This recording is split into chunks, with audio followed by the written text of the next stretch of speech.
नमस्कार, जनतंत्र टीवी देख रहा मेरे साथ मैं हूं शंकर दत्त पंत। खबरों की शुरुआत करते हैं। कोविड-19 की संभावित तीसरी लहर से निपटने के लिए हरियाणा के मुख्यमंत्री मनोहर लाल ने स्वास्थ्य विभाग के अधिकारियों के साथ चंडीगढ़ में बैठक की।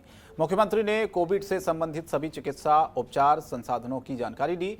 सीएम ने वेंटिलेटर बेड, ऑक्सीजन युक्त bed, ICU bed, oxygen cylinder और कंसंट्रेटर की उपलब्धता की जानकारी ली। साथ ही रेमडेसिविर इंजेक्शन की उपलब्धता के बारे में पूरी जानकारी ली।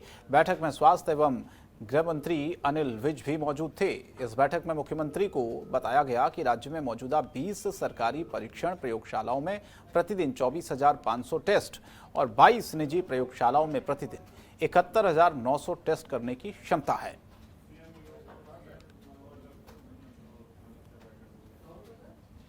तो कोरोना से निपटने के लिए सरकार ने कहा कि वो पूरी तरह से प्रतिबद्ध है। तीसरी लहर से निपटने के लिए अलर्ट मोड पर सरकार है।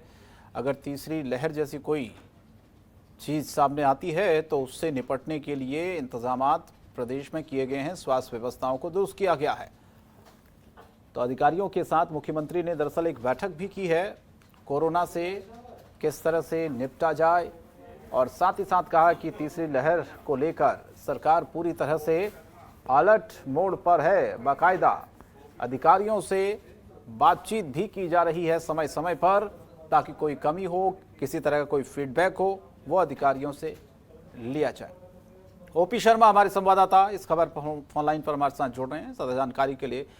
ओपी शर्मा, मुख्यमंत्री ने अधिकारियों के साथ एक बैठक की है। जाहिर है कोविड से निपटने में सरकार ने बहुत हद तक सफलता पाई है हरियाणा में, और अब बात तीसरी लहर की है। तो उससे पहले तैयारियों को लेकर सरकार ने कहा कि पूरी तरह से वो अलर्ट मोड पर है, और इसकी गंभीरता भी दिखती है कि मुख्यमंत्री खुद अधिकारियों के साथ समय समय पर बैठकें कर रहे हैं।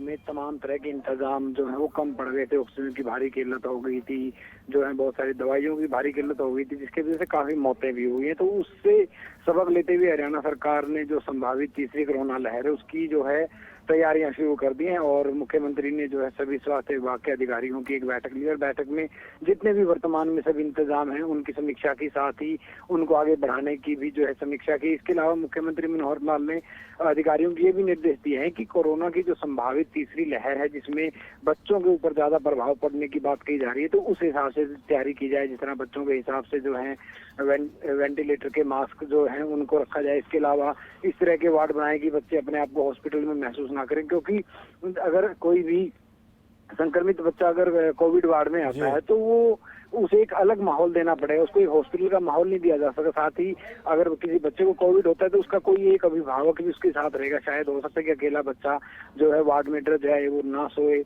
तो उससे जो है उसकी तकलीफ और ज्यादा बढ़ सकती है। तो ऐसे में मुख्यमंत्री ने तमाम तरह के जो इंतजाम है वो अधिकारियों को अभी से करने के लिए कह दिया गया। इसके अलावा प्रदेश में ऑक्सीजन की समीक्षा भी की गई। जिस तरीके से कोविड की दूसरी लहर के बाद हरियाणा में करीबन 44 ऑक्सीजन प्लांट जो है वो स्थापित करने का काम चल रहा है, जिसमें से 7-8 के ऊपर काम पूरा हो गया। तो मुख्यमंत्री ने बाकी प्लांट्स का जो वर्क इन प्रोग्रेस है उसको भी समीक्षा की, और अधिकारियों को तय समय में सभी लक्ष्य पूरे करने के निर्देश दिए हैं। जी शंकर, वैक्सीनेशन को लेकर भी कोई बातचीत इसमें हुई है ओपी शर्मा? क्योंकि कई जगह खबरें ये थी कि वैक्सीनेशन सेंटर्स जहां पर वैक्सीन नहीं पहुंच पाई है, बहुत सारे लोग जो कि पहली डोज लगवा चुके हैं, दूसरी डोज का वो इंतजार कर रहे हैं क्योंकि वैक्सीन इतनी नहीं है। हरियाणा में स्थिति क्या सरकार ने स्पष्ट की है इसके लिए? देखिए शंकर, अगर मीटिंग की बात करें तो मीटिंग में वैक्सीनेशन को लेकर जो है हालांकि जिक्र जरूर हुआ है, लेकिन कोई समीक्षा नहीं है, क्योंकि वैक्सीनेशन जो है वो सेंट्रल गवर्नमेंट का प्रोरोगेशन है, वो उनका अधिकार क्षेत्र है। सरकार को जितनी दवाइयां केंद्र से मिलती हैं उसके तहत ही वो उतने इंजेक्शन लगा दिए जाते हैं, और फिलहाल पर्याप्त मात्रा में हरियाणा के अंदर जो है कोविड जो है वो वैक्सीनेशन सेंटर बनाए हुए। अगर आपको ध्यान हो तो पिछली बार जो मेगा ड्राइव चलाया गया था तो उसमें जनसंख्या के हिसाब से सबसे ज्यादा 3,27,000 वैक्सीनेशन एक दिन में हुए थे। तो हरियाणा में लगभग ये कहा जा सकता है कि 35 से 40 लाख लोगों को जो है अभी तक ज्यादा लोगों को वैक्सीनेशन हो चुका है। वैक्सीनेशन काफी संतोषजनक है हरियाणा में। लेकिन जैसे जैसे दवाइयां आएंगी और जैसे जैसे वैक्सीनेशन की आपूर्ति केंद्र से होती रहेगी, उसी हिसाब से जो है वो सेंटर जो है वो बढ़ाए जाएंगे। जब पहली बार प्रधानमंत्री ने 1 अप्रैल से ये घोषणा की थी कि सभी 18 साल से ऊपर के सभी लोगों को जो है इंजेक्शन वैक्सीनेशन किया जाएगा, तभी उससे पहले ही हरियाणा सरकार ने वैक्सीनेशन को लेकर माइक्रो मैनेजमेंट का एक ब्लूप्रिंट जो है तैयार करके रखा हुआ है। और हरियाणा के अंदर वैक्सीनेशन को लेकर जिस तरीके से बूथ लेवल पर वोटिंग का मैनेजमेंट होता है, उसी तरीके से जो है वो मैनेजमेंट करके एक ब्लूप्रिंट रखा हुआ है। फिलहाल जरूरत के हिसाब से जितनी वैक्सीनेशन आ रही है उतने ही सेंटर हैं, लेकिन अगर कल को जरूरत पड़ती है तो हरियाणा सरकार के पास ब्लूप्रिंट है और उसको उसी वक्त लागू कर दिया जाएगा। बहुत बहुत धन्यवाद तमाम जानकारी के लिए। तो ये अधिकारियों के साथ बैठक की मुख्यमंत्री ने और तीसरी लहर से किस तरह से निपटा जाए इसके बारे में पूरी तैयारियां जायजा लिया। आगे बढ़ते हैं, कुछ और खबरें आपको दिखाते हैं। हरियाणा के मुख्यमंत्री मनोहर लाल गुड गवर्नेंस कार्यक्रम को लेकर बेहद संजीदा हैं और इसी कड़ी में चंडीगढ़ में मुख्यमंत्री ने सुशासन सहयोगियों के कार्यों की प्रशंसा की। सुशासन सहयोगियों के 5वें बैच की पासिंग आउट कार्यक्रम में सीएम ने शिरकत भी किया और सीएम ने कहा कि उन्हें खुशी है कि 5 साल में सीएम GJA कार्यक्रम जमीनी स्तर पर योजनाओं और सेवाओं के वितरण में सकारात्मक परिणाम देता रहा है। कोविड-19 महामारी के दौरान भी बेहतरीन कार्य किया गया है। आपको बता दें कि हरियाणा में युवा पेशेवरों को सरकार के साथ कार्य करने का अवसर प्रदान करने और सार्वजनिक सेवा वितरण में सुधार लाने के लिए मुख्यमंत्री मनोहर लाल ने 2016 में इस कार्यक्रम की शुरुआत की थी। पंजाब और राजस्थान के बाद हरियाणा कांग्रेस में भी घमासान शुरू हो गया है। हरियाणा कांग्रेस की मौजूदा अध्यक्ष कुमारी शैलजा और हरियाणा के पूर्व मुख्यमंत्री भूपेंद्र सिंह हुड्डा में तनातनी बढ़ गई है। गुरुवार को भूपेंद्र सिंह हुड्डा गुट के 19 विधायकों ने प्रभारी विवेक बंसल से दिल्ली में करीब 2 घंटे तक मुलाकात की और इस मुलाकात के दौरान विधायकों ने कुमारी शैलजा को हटाने की मांग की है। विधायकों ने कहा है कि कुमारी शैलजा के नेतृत्व में हरियाणा के भीतर कांग्रेस कमजोर होती जा रही है, लिहाजा भूपेंद्र सिंह हुड्डा को प्रदेश की कमान दी जाए। जैसे ही एक खबर प्रदेश अध्यक्ष कुमारी शैलजा तक पहुंची तो वो भी अलर्ट मोड पर आ गई। शैलजा ने इस मुलाकात पर बयान दिया, इशारों में भूपेंद्र सिंह हुड्डा का नाम लिए बगैर कहा कि वो पक्की कांग्रेसी है और उनकी रगों में कांग्रेस का खून दौड़ता है, लेकिन कुछ लोगों की नसों में कांग्रेस का खून कम दौड़ता है। साथ ही उन्होंने कहा कि वो 36 बिरादरियों को साथ लेकर चलती है।